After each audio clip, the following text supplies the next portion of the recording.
Welcome to Lesson 16 in our study of the book of Revelation. That's a part of the prophecy series. Today we're going to continue on looking at the second series of judgments that are presented in the book of Revelation, the trumpet judgments.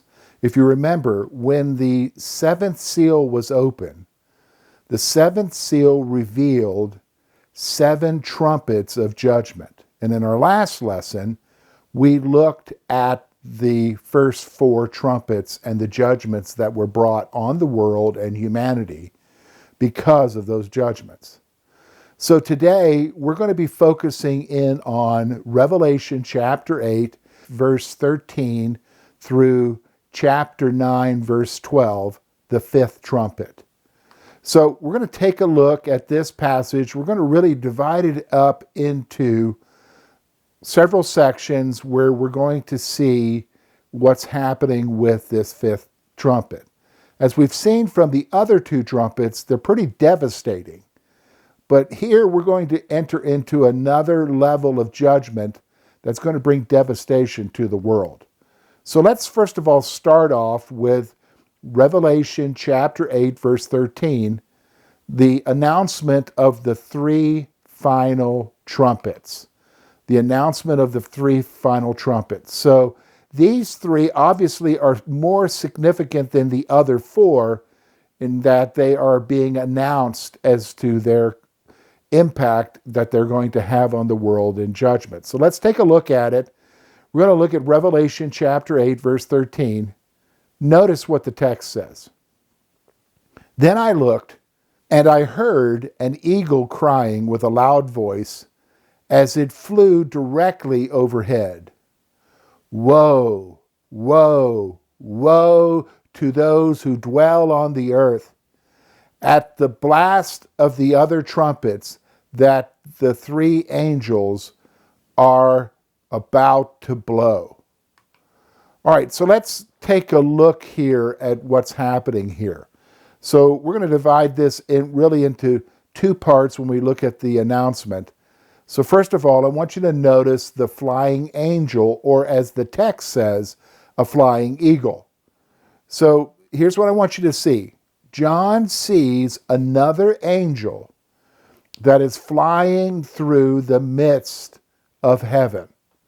Now, it could be an angel, it could be an eagle. We don't really need to spend a lot of time there, but the situation is that he sees something flying through heaven.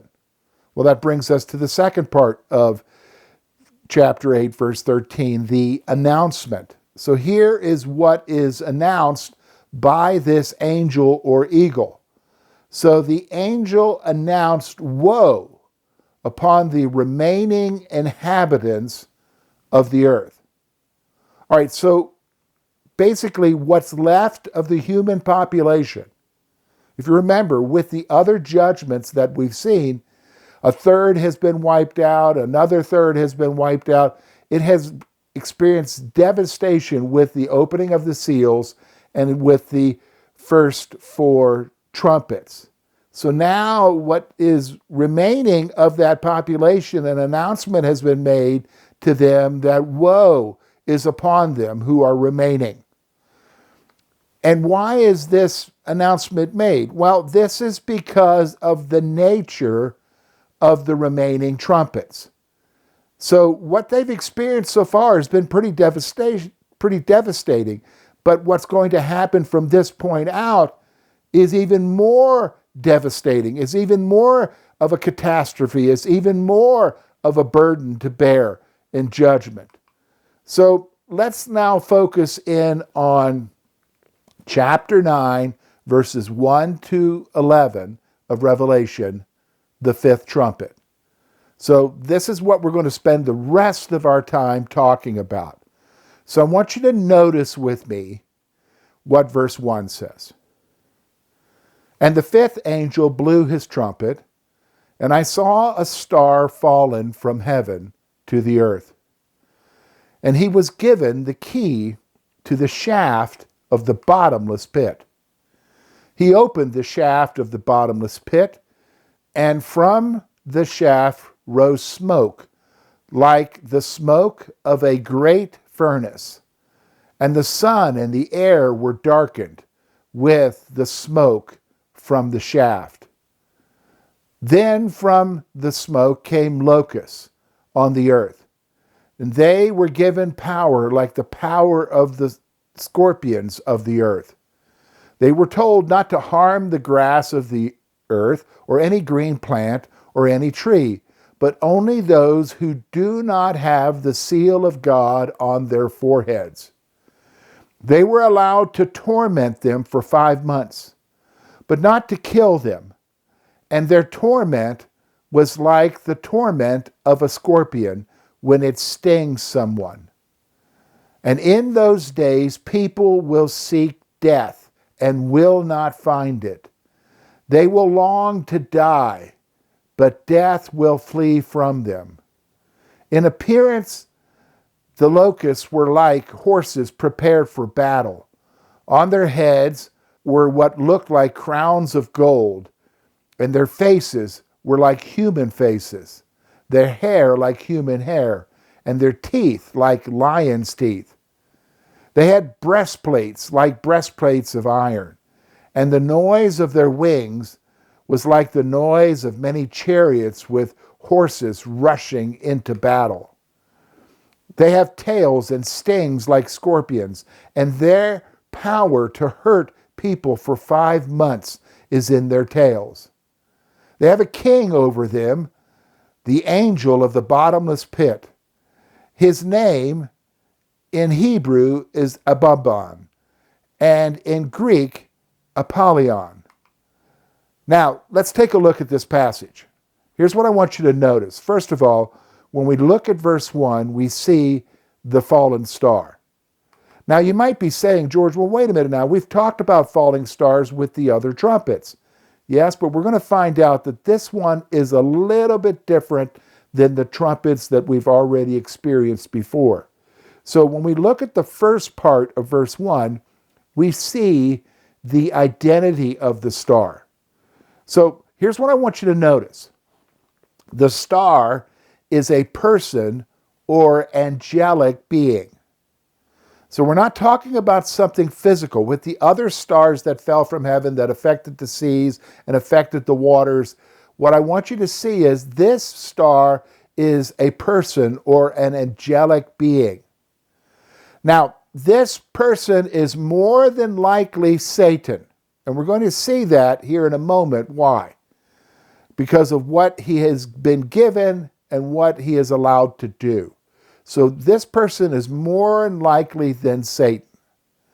Now, because John did not see this star fall, the text implies that the star had fallen. So he didn't see the star fall. He said it was a star who had fallen. Now, we can see this when we go back to the Old Testament, to the book of Isaiah, in chapter 14, verses 12 through 17.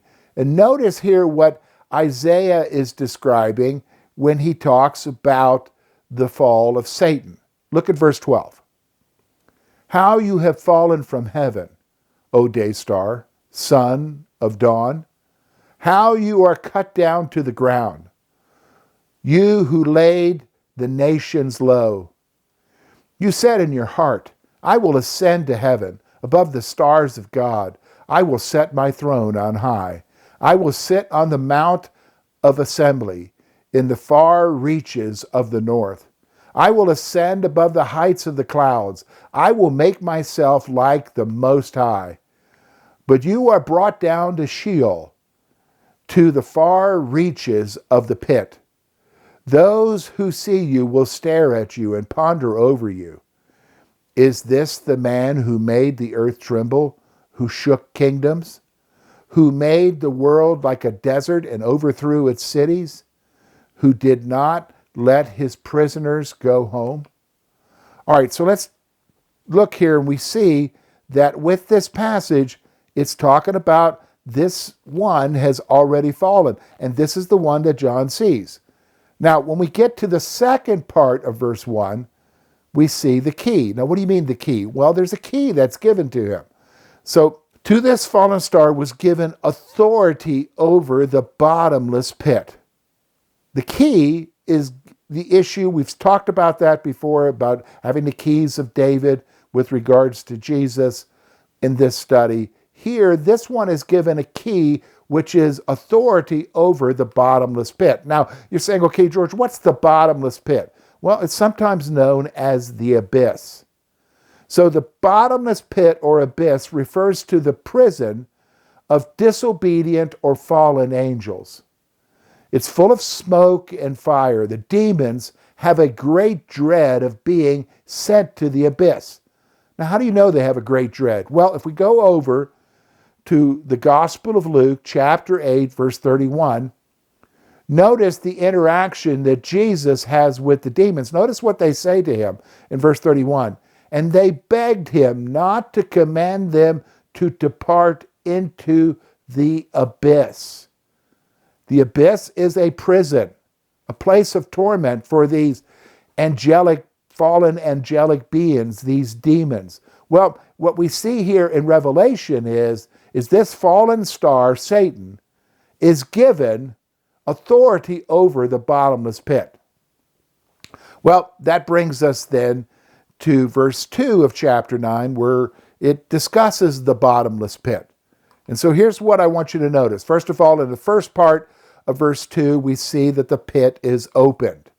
The pit is open. So because he has the key and he has authority over it, he opens it up. So the fallen star is allowed to open the bottomless pit. So he's basically opening this prison. He's opening this prison.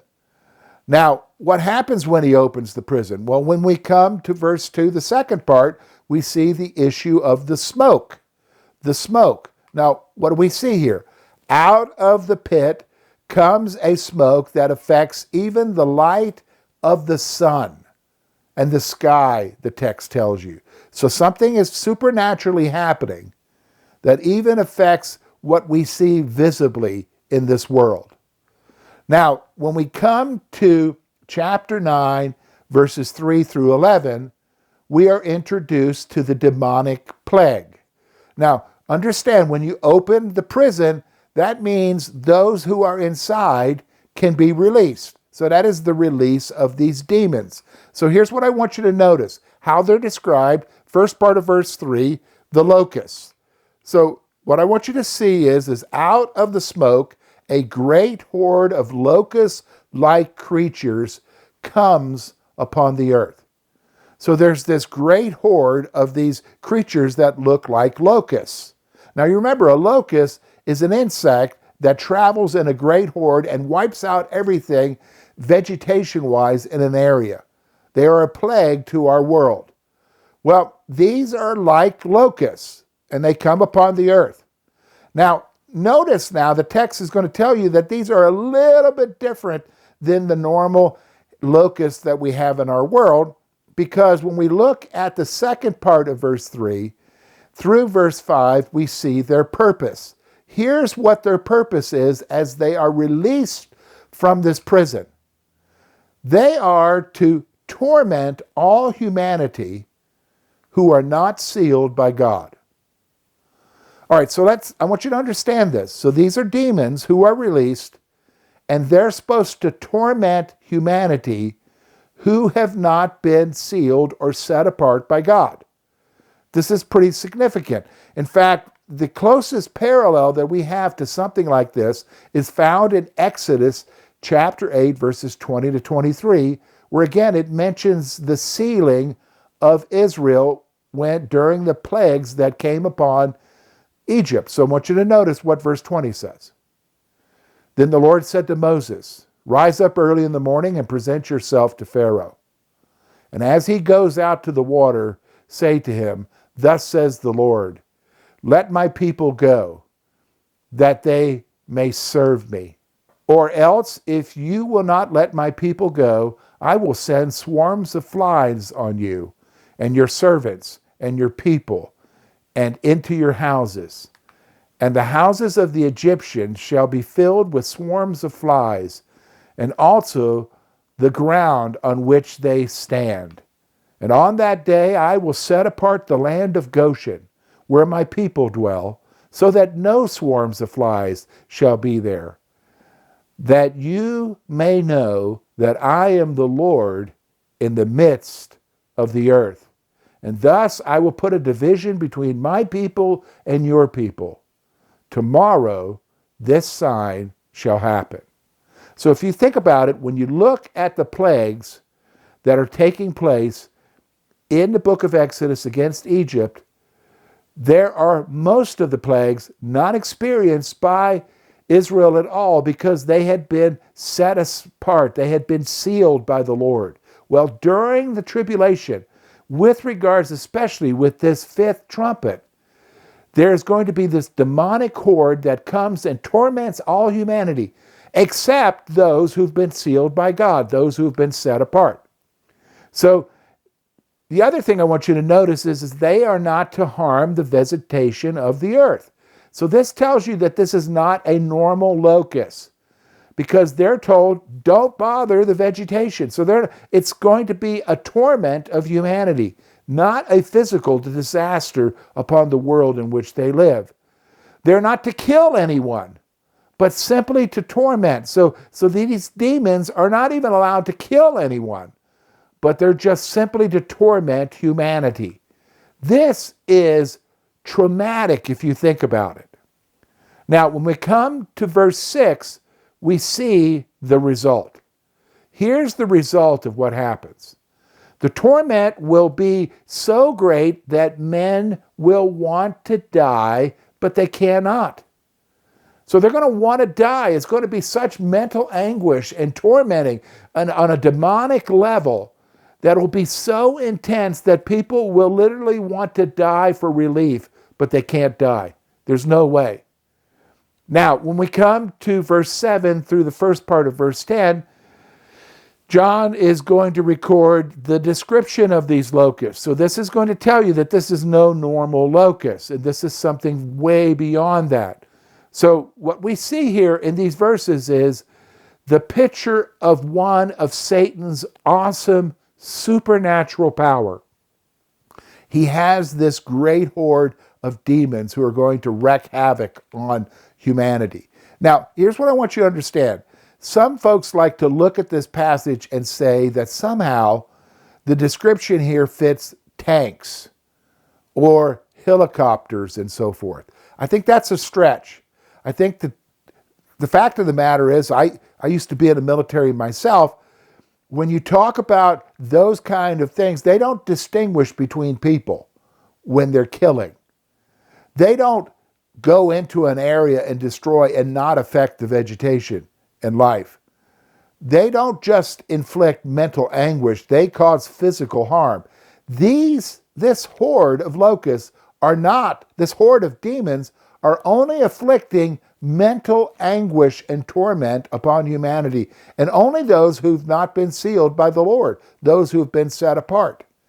So what this is picturing is Satan's awesome supernatural power. Now, the other thing that's interesting is when you come to the second part of verse 10, it talks about the duration of the terror. So it's not like this is an ongoing thing. It's only for a certain period of time. So they are to afflict humanity for a period of 5 months. So only for 5 months will this torment take place upon humanity, the remaining humanity who are upon the earth. Now, when you come to verse 11, we see the leader described. And so his name is given both in Hebrew and in Greek. And what do we see here? The leader of this demonic horde is Satan himself. Wow. This is the reality. This is telling you this is not some physical army that's coming to torment the world at this point, but rather it is a demonic army led by Satan himself who will torment humanity. Well, that brings us then to verse 12, which is the proclamation. The proclamation. Now, what do you mean the proclamation?